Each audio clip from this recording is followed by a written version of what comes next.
గగన్ ఆఫీస్‌లో వర్క్ చేసుకుంటూ ఉంటే భూమి ఆఫీస్‌కి వస్తుంది. ఎందుకొచ్చావని గగన్ నిలదీస్తూ ఉంటాడు. క్యారేజ్ ఎవరినైనా తీసుకురమ్మని చెప్పావు కదా!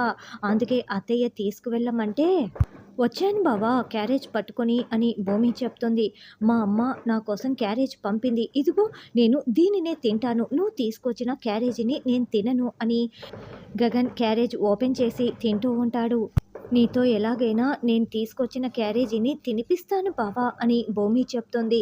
గగన్ తన క్యారేజీ తింటూ ఉంటే, ఏంటి బావా పచ్చిమిర్చి తీసి పక్కన పెట్టావు? ఓహో! అర్థమైందిలే. కారం తింటే ఘాటు కంట్రోల్ చేసుకోవటం కష్టం కదా! అని భూమి కావాలనే గగన్‌ని రెచ్చగొడుతూ ఉంటుంది. అదేం పెద్ద విషయం కాదు. నేను చాలా ఈజీగా కంట్రోల్ చేసుకోగలను. కావాలంటే తిని చూపిస్తాను అని గగన్ పచ్చిమిర్చిని తింటూ ఉంటాడు. అయితే తినలేక కళ్ళంబడి కళ్ళనీళ్ళని కారుస్తూ చాలా కష్టంగా పైకి కనిపించకుండా తింటూ ఉంటాడు. అలా ఆ ఘాటుని తట్టుకోలేక లేచి నిలబడి కన్నీళ్లు పెడుతూ ఉంటాడు.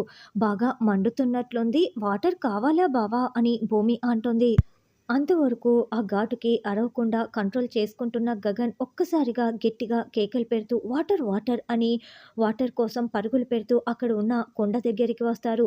అది కాస్త తొందరలో రావటంతో కుండ కింద పడి పగిలిపోతుంది. అయ్యో వాటర్ కింద పడి పగిలిపోయింది, ఒక్క చుక్క వాటర్ కూడా లేవు అని గగన్ అటు ఇటు తిరుగుతూ ఉంటే భూమి కావాలనే గగన్కి అడ్డు వస్తుంది. ఇక గగన్ కింద పడిపోవటంతో భూమి గగన్పై పడిపోతుంది. ఇద్దరు ఒకరిని ఒకరు కళ్ళలో కళ్ళు పెట్టుకొని చూసుకుంటూ ఉంటారు. అప్పుడే భూమి గగన్‌కి లిప్ కిస్ పెడుతూ ఉంటుంది.